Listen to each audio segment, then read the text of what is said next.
Assalamualaikum warahmatullahi wabarakatuh. Waalaikumsalam warahmatullahi Kembali lagi wabarakatuh. bersama kami di channel Oke, Prof. saya Aba, support ya. dulu nih. Provokator kebaikan Oke. bersama Insya Allah, amin. Pak Aba. Waduh, ini udah mulai mau menjelang hari kemerdekaan nih Pak. Ya, sudah panas tuh hati. Udah, waduh, udah mulai banyak bendera-bendera di komplek-komplek, udah mulai suasana merah putih di suasana Agustus ini ya Pak ya. Mungkin ada beberapa yang mungkin Pak Aba bisa sampaikan Pak terkait kemerdekaan ini. Mungkin kita sebagai masyarakat Indonesia, terutama kaum muda, apa yang perlu kita perjuangkan gitu Pak di zaman sekarang, di momen kemerdekaan. Ya.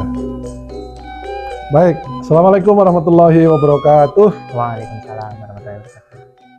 Teman-teman sekalian dari segala umur ya, dari yang muda sampai yang tua kayak saya.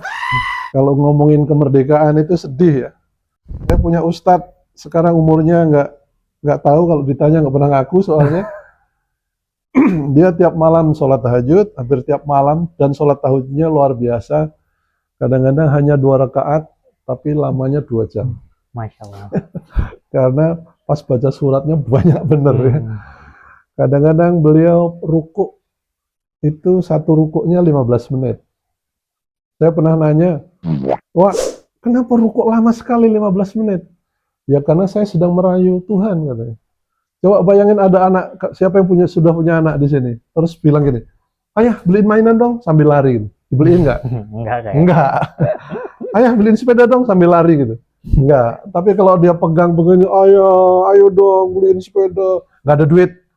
Jangan gitulah, nabung dulu. Nggak ada. Ini saya susah kalau sekolah jauh sekali jalan kaki, nggak ada angkot.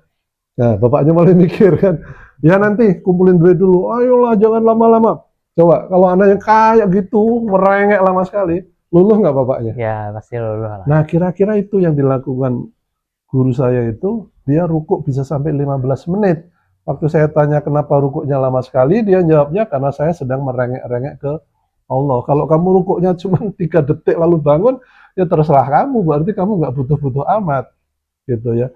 Nah pertanyaannya kenapa dia melakukan itu? Dia bilang, saya ingin ikut menyaksikan Indonesia jaya. Dia udah jauh lebih tua dari saya.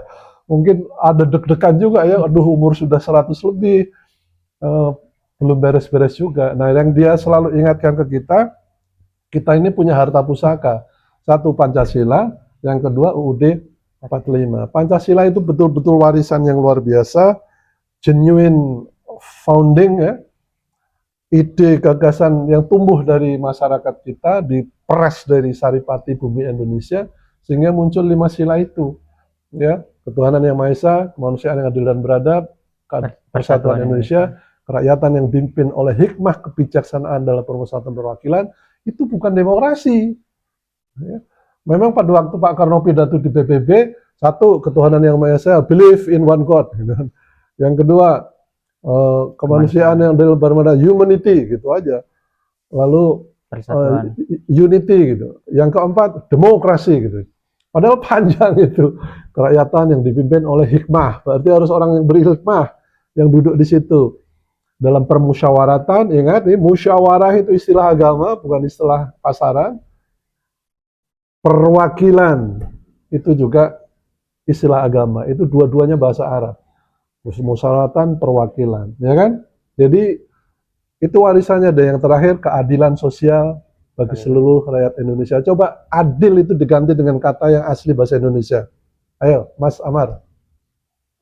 Kata adil ganti dengan jangan bahasa Arab. Adil itu bahasa Arab. Ayo. Mas Arta. Adli, adil, bahasa Arab kan? Ganti dengan jangan bahasa Arab. Asli bahasa Indonesia. Adil. Pusing sampean. Ayo. Sama rata. Enggak juga. Sama rata bisa nggak adil. Kakaknya dikasih 1.000, kakak adiknya kasih 1.000. Padahal kakaknya butuhnya 5.000. Udah nggak adil itu. Kalau sama rata. Ya kan? Yang SD dikasih 5.000 bekalnya, yang kuliah dikasih 5.000 juga sehari. Sama rata kan? Ya, tapi tidak nggak adil. Beda kebutuhan. Nah, ternyata untuk kata itu pun turun dari pengertian agama, ya. Lalu yang di pembukaan Undang-Undang Dasar 45, ayo, atas berkat rahmat Allah, didorong keinginan luhur dan sebagainya. Para founder mengakui bahwa kemerdekaan bangsa ini atas berkat rahmat Allah. Memang yang ngebom Jepang Amerika dan sebagainya, bukan kita yang ngebom Jepang, tapi gara-gara itu kita bisa merdeka. Itu kan rencana Tuhan yang luar biasa. Kita nggak harus bikin bom atomnya harganya sekian juta dolar, tapi akhirnya kita bisa merdeka. Itu pesan Uwak saya yang di Kalijati. Halo Uwak Nandi, mudah-mudahan beliau ikut mendengarkan. Beliau bersikeras tanda kutip ya, ingin ikut menyaksikan jayanya Indonesia dalam bentuk tegaknya Pancasila. Lalu UUD 45, ini kita lagi berharap presiden kita yang sekarang ini bikin dekret kembali ke UUD 45, karena yang sekarang kita akuin, kita jalankan ini adalah Undang-Undang Dasar 2002, tapi dikasih nama UUD 45, itu sudah berubah total, ya, sudah diamandemen, nih, tuh, wacana amandemen Undang-Undang Dasar 45, ya, jadi sudah berubah total dari aslinya. Kita ada satu tim yang sedang mengupas supaya kembali ke UUD 45, pasal demi pasal kita bahas, kekurangannya ditambahkan, penjelasan, kalau ada kelebihan ya kita tahu, lalu setiap pasal nanti kita cek, pasal 1 sesuai dengan Pancasila enggak, kalau sesuai oke, pasal 2 sesuai dengan Pancasila enggak, kalau enggak kita rubah, dan seterusnya. Kita sudah sampai ke bab pasal 11, tentang presiden bisa menyatakan perang, dan sebagainya. Ya, ini kita rada ketinggalan ini. Australia, Swedia, dan Jepang kalau nggak salah sudah memutuskan bahwa anak-anak di bawah usia 16 tahun nggak boleh pegang ini. Karena ini betul-betul racun buat anak-anak. Ya, orang tuanya lengah, dia klak-klik-kluk keluar. Ya enggak, jebol semuanya. Anak-anak sekarang pinter bongkar meretas. Ya. Nah, kita belum ada aturan itu. Di Amerika di beberapa sekolah mulai sudah dilarang anak sekolah nggak boleh bawa ini. Sementara di sini anak-anak SD main HP di musola kita. Kita nggak sadar mana yang bahaya, mana yang manfaat di negara-negara yang tempat penuh gitu. Jadi itu satu, kemerdekaan kita harus kita isi dengan kembali ke Pancasila dan UUD 45. Kekurangannya nanti kita perbaiki, tapi tidak diamandemen secara gila-gilaan seperti 2001. Yang kedua, kita harusnya menjadi bangsa yang berprestasi. Maaf ini rada panjang dikit ya. Kita bandingkan Korea Selatan merdeka 15 Agustus 45, 2 hari sebelum kita 17 Agustus 45. Meskipun ada yang bilang Korea itu merdekanya tahun 48 atau berapa. Sama, kita menyatakan diri kita merdeka 1745, tapi Belanda kan baru mengakui kita merdeka kalau nggak salah tahun 59. 50-an ya. Ya kan, 59. Jadi sebelum itu mereka nggak mau mengakui bahwa kita sudah merdeka. Tapi setiap kali kita ngerek bendera 17 pas upacara kemerdekaan, yang kita peringati yang diakui Belanda atau yang kita proklamirkan? Yang kita proklamirkan. Yang kita proklamirkan. Declaration itu sangat penting. Jadi Mas misalnya pengen jadi pengusaha nggak? Misalnya ya, pengen gitu. Nanti kalau pas mau memperingati kapan ya ulang tahun pertama saya itu jadi pengusaha, bukan setelah punya PT, tapi setelah saya memproklamirkan. Nah, bukan setelah punya kantor. Tanggalnya harus tanggal pada saat Anda memutuskan, ya, hari ini saya proklamirkan saya menjadi pengusaha muda Indonesia. Nah, tanggalnya kamu cari. Ya. Ada seorang ilmuwan pada saat umur belasan naik pohon, dari atas pohon melihat ke bawah, dia lihat hamparan halaman rumahnya itu seperti dia sedang di planet lain. Padahal cuma di atas pohon, sambil mangkasin cabang-cabang yang nggak perlu. Wih, keren ini. Dia membayangkan dirinya sedang menaiki wahana yang bisa terbang keluar angkasa. Itu tanggalnya belasan Oktober tahun sekian gitu. Namanya Goddard, anak muda itu. Begitu turun, dia sudah jadi orang lain. Waktu naik, niatnya mangkasin cabang-cabang pohon, tapi setelah turun, penemu roket. Ya, sekarang semua roket, jet, dan sebagainya itu yang dipakai di seluruh dunia menggunakan prinsip-prinsip yang dirumuskan oleh Profesor Goddard. Pada awalnya diterawakan orang, tapi sekarang penemuannya diakui. Nah, kita sudah memutuskan bahwa kita merdeka 1745.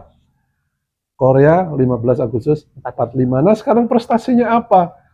Yang gampang saja, Korea sekarang punya merek mobil paling enggak ada 6. Hyundai, Kia, Daewoo, siapa? Renault, Samsung, Genesis, itu yang bisa disebut Sangyong satu lagi. Sangyong. 6. Ya, kita hampir tiap kali ada ilmuwan atau pengusaha penguasa kita, pemerintah yang ingin membuat, kita nggak jadi. Ya, dulu ada satu tim, teman saya ikut itu, Mas Andi Kosala dari Astra, sudah ikut merumuskan, cari prototipe yang bagus dari Inggris, dibawa pulang, bikin, jadi 2 prototipe, mobil kecil, hemat, kuat, dan sebagainya, nyaman, tapi nggak jadi. Nah, kan berarti ada unsur lain selain capability, ya. Unsur lain itu adalah bukan hanya kemampuan, tetapi keberanian. Ternyata sampai sekarang kita ini bukan nggak bisa bikin mobil, tapi nggak boleh. Ada kekuatan raksasa di luar sana yang membuat kita tidak bisa bikin mobil. Tiap kali mau bikin, dia bilang, lu kurang AP. Kan sudah ada segala merek dari negara mereka, ya. Itu negara satu itu yang pernah jajah kita, mereknya lebih dari 15 di sini. Toyota, Honda, Yamaha, Nissan, ayo sebutin lagi, Mitsubishi, Hino, Isuzu, Ya, hampir Lexus, 15, Alphard. hampir sampai 15. Tapi kita mau bikin satu pun nggak bisa. Ya, bukan nggak bisa, nggak boleh. Saya meyakini itu, ada kekuatan yang membuat kita nggak bisa bikin. Nah pertanyaannya, sudah merdekakah kita?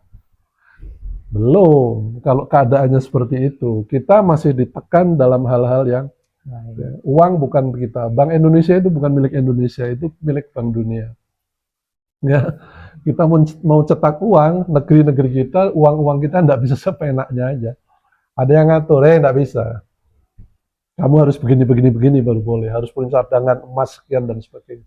Sementara kita punya tambang emas, bertonton emas tiap hari, hasilnya diangkut keluar. Kita hanya dikasih bagi hasil. Silahkan pelajari tentang bagi hasil tambang emas di Indonesia. Jadi teman-teman sekalian, kita sebentar lagi memperingati Hari Kemerdekaan Republik Indonesia, tapi ini sudah masuk tahun ke-80, kita mohon maaf terpaksa memperingatinya dalam keadaan masih prihatin. Saya sempat terbersit, saya akan pasang bendera merah putih, tapi mungkin setengah tiang. Pertanda kita berkabung. Inginnya gembira sih.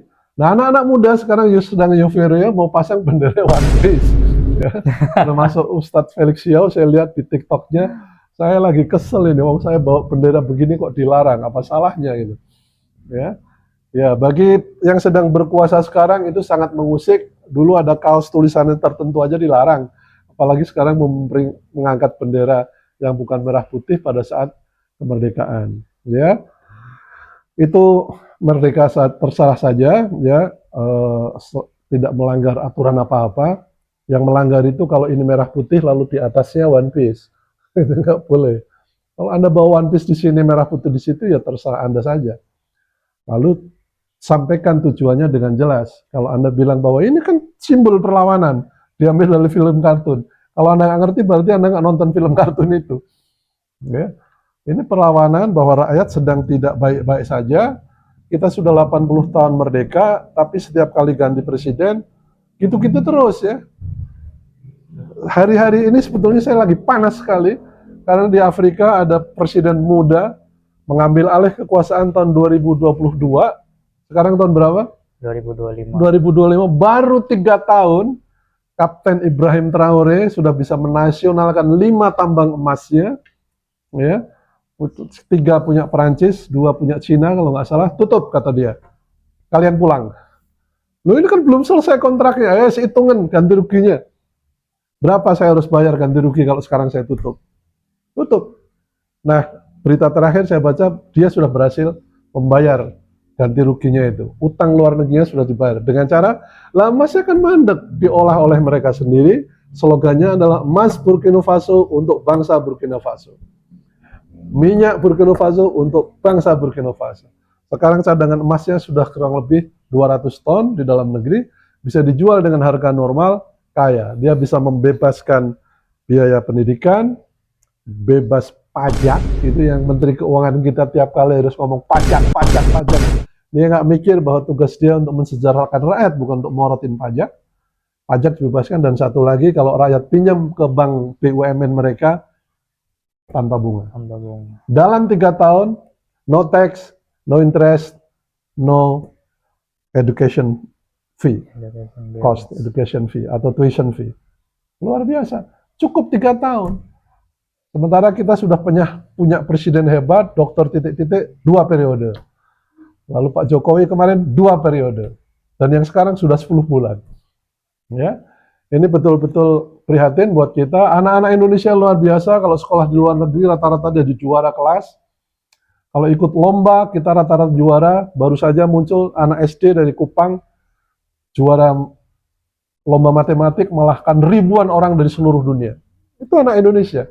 Saya tulis di Facebook, ini akan jadi Menteri Pendidikan atau Menteri Ristek tahun 25 tahun lagi. Kalau sekarang umur 10 tahun, 20 tahun lagi umur 30, pasti keren sekali. Sayangnya pemerintah kita tidak selalu menghargai anak-anak kita yang cerdik. Bisa menemukan sesuatu. Contoh di Semarang tempo hari ada anak muda dari TV rongsokan dia bikin menjadi TV berwarna. Lalu dijual. Apa yang terjadi? Ditangkap polisi. Alasannya nggak punya izin. Itu kan konyol sekali. Kan harusnya Departemen Perindustrian melihat produk itu, mas ini mas, produk kamu bagus sekali nih, kamu kreatif sekali, barang rongsokan jadi barang berharga. Ayo saya bantuin perizinannya. Dipermudah, difasilitasi, dituntun, sampai izinnya keluar. Bukan ditangkap terus di penjara. Ada seorang nelayan di Sulawesi Selatan menemukan bikin helikopter sendiri, entah dari mesin motor atau mobil itu. Jadi helikopter, dibawa ke Bandung, diajak meninjau pindad, setelah itu nggak ada lagi beritanya. Itu kan luar biasa. Bisa. Ini di Temanggung juga ada yang sudah menemukan helikopter, belum tahu nasibnya. Tempo hari ada pemuda kita bisa menemukan mobil listrik sebelum mobil listrik bermerek-merek sekarang, dari BYD, Wuling, BMW, semuanya bikin mobil listrik. Anak-anak kita sudah bikin. Saya punya teman namanya Abdul Aziz, ya, anak muda, tahun 92 atau 93 pernah ikut lomba karya ilmiah. Dia juara 2 nasional. Apa coba papernya? Mobil listrik. Jadi kalau sekarang jalan, Mas Aziz, keren tuh mobil listrik. Dia bilang, saya nggak punya nafsu katanya melihat mobil listrik. Itu udah saya omongin tahun 90. Ya. Nah kayak gitu itu ya, beda perlakuan. Jadi harusnya pemerintah kita ini sambil menyambut hari kemerdekaan, harapan dari saya, coba perlakukan dengan baik anak-anak muda yang punya penemuan-penemuan brilian, bagus, difasilitasi, jangan dimusuhi, jangan dijegal karena tidak ada izin emisi, izin ini, izin itu. Fasilitasi. Justru tugas negara untuk mempermudah itu. Waduh Pak, saya nggak punya izin untuk ngurus paten, ayo sini bantuin. Begitu caranya, bukan lalu ditekan kemudian dijegal. Ya. Selama penemuan-penemuan anak muda kita tidak dihargai, mereka akan lari keluar menjadi diaspora. Sekarang kerja di Houston, kerja di Jerman, kerja di Jepang. Ya, anak-anak yang dulu lulusan OFP, OFP itu programnya Habibie untuk ngirim anak-anak muda lulusan SMA atau yang sedang kuliah untuk ikut OFP atau OPF ya. Overseas Fellowship Program, OFP ya. Adik saya salah satunya ikut ke Jerman. Tahun 84 berangkat, tambah 4 tahun, 88 ya. Jadi 88 ke atas, 88, 90, 91, 92, itu banyak sekali anak-anak OFP pulang. Sampai sini ngantor di BPPT, sampai sana kelimpungan. Di sana sekolah, jungkir balik, menemukan apa-apa, sampai di sini, mohon maaf, tidak dihargai. Akhirnya pada kemana? Yang saya kenal saya satunya misalnya Mas Yunan pergi ke luar negeri, kerja di perusahaan kapal terbang di luar negeri. Pernah pulang pengen jadi dosen, ditawarin gajinya cuma 6-7 juta sebulan. Aduh kacau sekali, kabur lagi. Sekarang entah Jepang entah di mana. Ya. Nah yang seperti itu bukan 1-2, ribuan mas anak-anak Indonesia itu. Ini saat yang tepat sebetulnya Pak Prabowo menghimbau, wahai para pemuda yang cerdik cendekia, yang sedang kerja di luar negeri, pulanglah bangun negeri ini. Jadikan negeri ini besar, jaya, saya fasilitasi. Itu baru keren. Bukannya yang bilang Indonesia gelap, Jadi kalau ada yang bilang itu Indonesia gelap, yang gelap kau bukan Indonesia. yang nggak tahan Indonesia silahkan pergi luar negeri. Ini makin kacau lagi. Bukannya ditahan, dikasih semangat, Malah disuruh. malah disuruh, ya sudah pergi aja lu ke sana. Kayak dia itu kayak ucapannya Pak Luhut, ucapan Sri Mulyani dan sebagainya. Bukan begitu, kalau Anda sedang diberi amanah untuk memegang negara ini, Anda harusnya mengayomi para pemuda, para peneliti, para penemu yang luar biasa. Penemuan di sini nggak dihargai Jepang. Sekarang sedang ada profesor dari Malang yang menemukan jenis beras dengan kandungan proteinnya 2,5 dari yang asli. Beras rata-rata kandungan proteinnya sekitar 7-8%, nah dia sekitar tambah separuhnya. Berarti Anggap aja 8% tambah separuhnya, 12%. 12% kandungan protein di beras itu kalau sekian ton sama dengan memakan protein setara dengan sekian daging dan seterusnya. Tapi di Amerika, kalau pulang di sini pasti klenger dia, nggak akan tidak diberi tempat, tidak dihargai, tidak dimanusiakan dan sebagainya. Ya, begitu bagi yang masih muda, kalau Anda tetap ingin bertahan di Indonesia, ya memang ini pergulatan berat. Saya dulu 5 tahun di Australia, kalau terkecoh dengan pilihan orang ya, nggak usah pulang, di sini aja. Saya nggak pulang. Ya, teman saya nggak pulang di Kanada, pulang sebentar pergi lagi ke Australia dan sebagainya. Ya, adik kelas saya sekarang jadi dokter di Jerman, karena udah terlanjur enak, dihargai. Ya, dihargai. Kata kuncinya dihargai. Nggak harus gaji berpuluh-puluh juta, tapi dihargai, dimanusiakan. Itu yang diinginkan ya. Jadi sekali lagi selamat memperingati Hari Kemerdekaan Indonesia dalam suasana yang prihatin dengan preview itu kalau upacaranya 17 tapi sudah ada ribut tanggal 13 di Pati ya. Pelajaran buat para pejabat, jangan ngomong asal jeplak ya. Jangan setelah ngomong kemudian minta maaf, kemudian nyesal seperti yang dilakukan Pak Sodiowo di Pati. Nantang-nantang rakyat, dia masih dalam suasana seperti ini, dia masih bisa bilang, posisi saya nggak bisa diturunkan oleh segelintir orang. Lo udah 50.000 orang ngumpul, dia bilang segelintir. Pati Sudewo mundur di respon DPRD lewat pembentukan pansus. Lalu bagaimana prosesnya? Walau Bupati Pati Sudewo sudah menegaskan tidak akan mundur.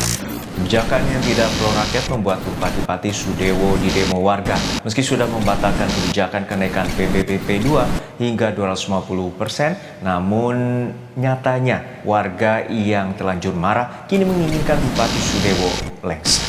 Pemirsa, pasca unjuk rasa yang menuntut Bupati Pati Sudewo lengser, komplek kantor Bupati Pati masih dijaga ketat. Sementara itu, menanggapi tuntutan masa aksi, Sudewo dengan tegas menyatakan dirinya tidak bisa lengser begitu saja. Saya hasil konstitusional nggak bisa diturunkan, bisa. Yang bisa menurunkan Anda adalah cukup satu orang. Siapa? Ya dia sendiri. Salah ngomong, salah ngucap, nantang-nantang rakyat. Ya. Kalau nanti dia turun, penyebabnya bukan 50.000 orang yang demo, tetapi berupa sikap dia sendiri yang salah, nantang-nantang rakyatnya. Itu yang membuat dia turun. Ya. Dan itu konstitusional. Kalau lewat jalur hukum nggak ketemu, ya jalur jalanan. Ya. Itu konstitusional juga. Ya, selamat memperingati Hari Kemerdekaan, 17 Agustus 45. Ya, sudah 80 tahun. Saya umurnya 68 ini, saya pengen lihat Indonesia keren gitu. Nggak tahu masih sempet atau enggak. Kalau lihat Uwak Nandi di Kalijati sana optimis, harus sempat menyaksikan Indonesia Jaya. Saya ikut-ikutan optimis. Mudah-mudahan diberi umur panjang, Amin. bisa ikut menyaksikan Indonesia Jaya. Anak-anak muda kita dihargai, dihormati, dimanusiakan di negeri sendiri yang super kaya raya. Arab hanya punya minyak, kita punya minyak plus emas, perak, nikel, tembaga, batu bara, sawit, apalagi. Itu kan harusnya untuk mensejahterakan. Tugas negara itu dua, mencerdaskan dan mensejahterakan rakyatnya. Dua. Ya. Jangan mengeluh soal menggaji dosen dan guru, itu tugas ente sebagai Menteri Keuangan. Saya gedek sekali dengar Menteri Keuangan ngomongnya seperti itu terus. Ya. Bayangkan waktu kecil, kamu dibiayai orang tua kan? Ya. Lalu setelah besar, uang tua pensiun, terus kamu ngomong, Bapak ini jadi beban saya aja ini. Karena Bapak udah pensiun nggak punya penghasilan. Coba sopan nggak? Ya, Sekarang dari sopan santunnya, udah nggak sopan. Nah sekarang kalau Menteri Keuangan kita bilang pensiunan itu jadi beban negara, itu kan rada miring otaknya. Yang sekarang jadi beban negara itu dulu nyekolahin kita, ya, betul? Mau Dulu. apapun prosesinya, mau petani, mau buruh tani, mau supir angkot, itu mereka nyekolahin anak-anaknya.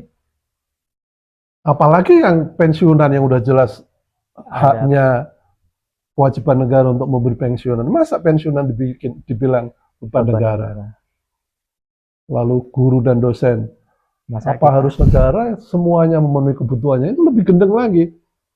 Ya, jadi mohon maaf, kita mau merayakan kemerdekaan 80 tahun, tetapi kita kualitas kepemimpinan kita masih seperti ini. Terserah Anda, kalau mau menaikkan bendera merah putih full, monggo. Kalau mau setengah tiang atau sepertiga kita terserah. Kalau ditanya orang, kenapa cuma sepertiga? Belum full merdekanya. Terserah, karena memang faktanya de jure kita sudah merdeka, de facto belum. Ya, mudah-mudahan di tahun-tahun depan kita punya pemimpin yang jauh lebih hebat, lebih berani, nggak harus pandai, nggak harus berpangkat bintang 4. Ya, di Burkina Faso cukup kapten dalam 3 tahun bisa membebaskan rakyatnya dari pajak, any tax, pajak penghasilan maupun pajak keuntungan perusahaan, bisa dibebaskan. Masa kita nggak bisa? Apalagi pajak bumi dan bangunan, tanah air milik kita, tanah kita beli, bikin rumah di atasnya, dipajekin. Mending kalau dia yang bikinin rumah, ini tanah buat lo, rumah saya bikinin, nah setelah itu bayar pajak. Ini enggak, tanah kita beli, tanah ini warisan nenek moyang kita, artinya milik rakyat Indonesia, bangsa Indonesia, lalu rakyat pada beli, bikin rumah di atasnya, terus dipajekin. Yang bikin ribut di Pati sekarang, dan pajaknya dinaikin 250%. Itu betul-betul, mohon maaf, miring. Bukannya mencoba menurunkan pajak supaya rakyat makin sejahtera, tapi justru ingin memorotin. Dia di kantor enak-enak aja, PAD kita harus naik sekian persen. Dari mana naiknya? Pajak bumi bangunan, pajak toko, pajak rumah makan. Lah, yang jungkir balik orang lain, dia cuma ngitung pajak aja. Kabupaten kita harus naik sekian persen penghasilannya tahun depan. Diurai, dari ini sekian, dari ini sekian, dari mereka nggak kerja untuk menghasilkan penghasilan itu. Ya, itu mentaliti penguasa kita sekarang, masih secara garis besar tujuannya morotin rakyatnya sendiri. Terima kasih. Mudah-mudahan Anda sepakat dengan undang-undang yang saya sampaikan.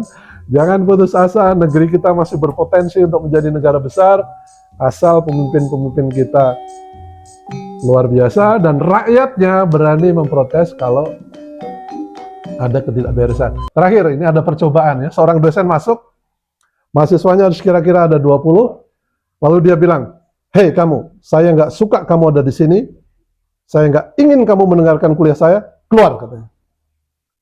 Yang ditunjuk itu mahasiswa, salah saya apa gitu kan. Terus dosennya bilang gini, "Masihkah saya harus mengulang lagi perintah saya?" Terus mahasiswanya keluar. Terus dosennya kepada mahasiswa yang tersisa dia nanya, "Apa perlunya ada hukum?"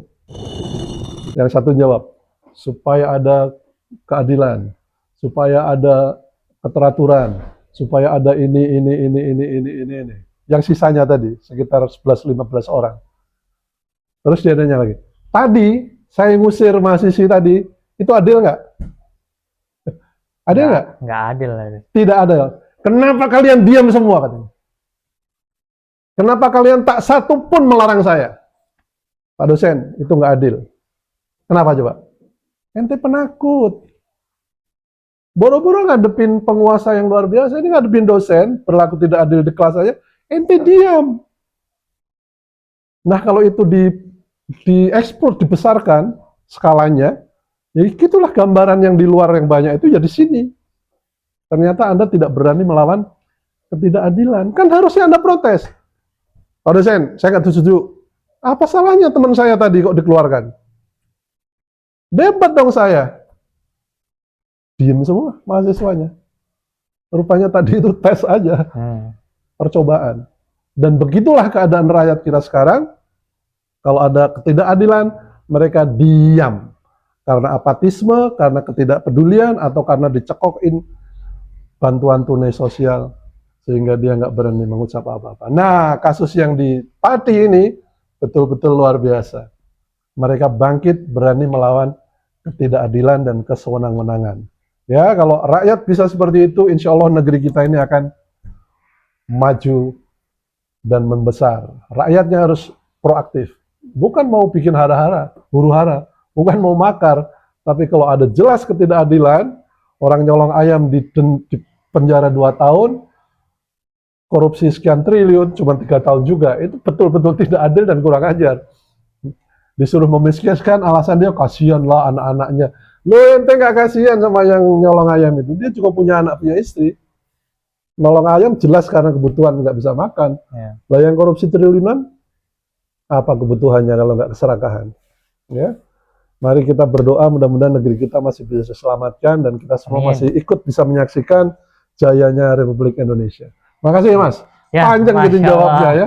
Mohon maaf. Itu justru jadi motivasi ya, terutama buat anak-anak muda ya. Jangan Iya. apatis ya. Nggak boleh. Jangan apatis, terus harus berani kita Iya. untuk melawan ketidakadilan. Kalaupun sampai mau harus keluar dulu, ya bukan untuk selama-lamanya. Anda pergi ke Australia 4-5 tahun pulang. Untuk ngumpulin modal istilahnya. Pergi ke Jepang 4-5 tahun pulang. Ini negeri kita di sini.